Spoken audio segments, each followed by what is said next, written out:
These small worm-like creatures look like some weird amoeba or bacteria, or maybe some live cells that split and then seem to merge back together.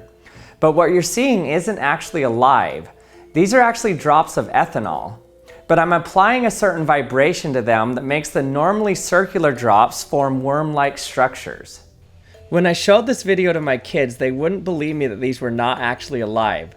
Watch how they wiggle around, then meet up with each other, change lengths and split apart. And then when they find a new drop, they suddenly get longer. Sometimes they form rings that seem to stabilize them for a while until they split apart again. These are mesmerizing to watch.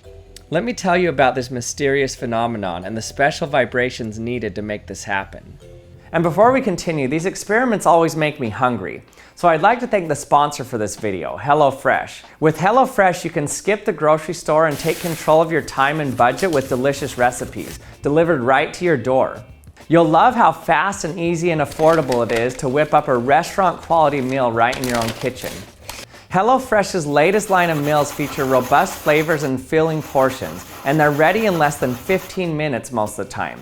With over 35 weekly recipes, you'll have the options you're looking for to help you achieve your goals.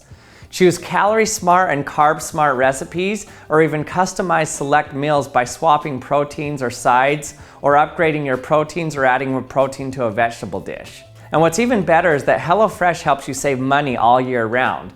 In fact, HelloFresh is cheaper than grocery shopping and 25% cheaper than takeout. My wife and I have loved all the meals from HelloFresh, and my kids loved all the meals and even devoured them. If you want to try out HelloFresh, you can get 21 free meals plus free shipping if you go to HelloFresh.com and use the code TheActionLab21.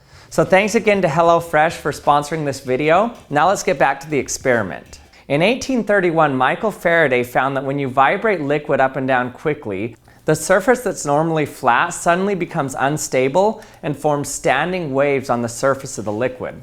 So with this knob, I can change the frequency of this vibrating plate, and this one changes the amplitude. These standing waves in and of themselves are mesmerizing to watch and have many applications that have been studied for well over 100 years. But something even more interesting happens when we allow these Faraday waves to form with flexible boundaries. So to do this, we need to have a liquid, but it needs to be floating on another liquid so it has flexible boundaries all around it.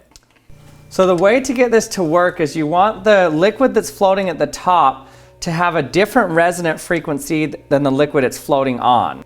If they have the same frequency, this happens.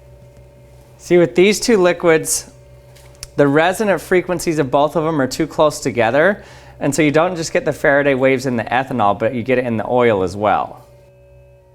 So I'm just going to pour some olive oil in here. Then I'm going to put a drop of ethanol on the oil that'll float on the surface. Now watch what happens when I vibrate this drop. The shape that's made is determined by a balance of something called radiation pressure and capillary pressure. The capillary forces are trying to pull the drops together, and the radiation pressure is trying to vibrate and spread out the surface of the liquid. When I initially put the drop of ethanol down, it forms a circle because that's the shape that has the lowest surface area. But once I increase the radiation pressure, the ethanol has such a low surface tension compared to the radiation pressure that the drop no longer looks like drops, but it forms worm-like structures. These structures have the standing waves inside of them that look like beads forming a chain. These structures will break apart and combine back together again.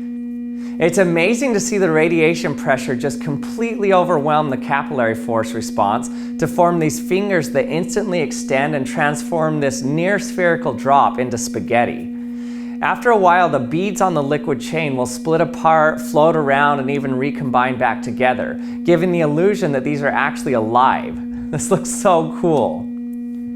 When I do a frequency sweep here, you can see how there's going to be certain resonant frequencies that start at forming into this bead-like worm, and also the bead size is going to change at the different frequencies. They're going to be bigger at lower frequencies and smaller at higher frequencies. But through this whole sweep, we didn't hit any of the resonant frequencies of the oil holding it below. So the oil provides a flexible boundary, but it doesn't get vibrated itself.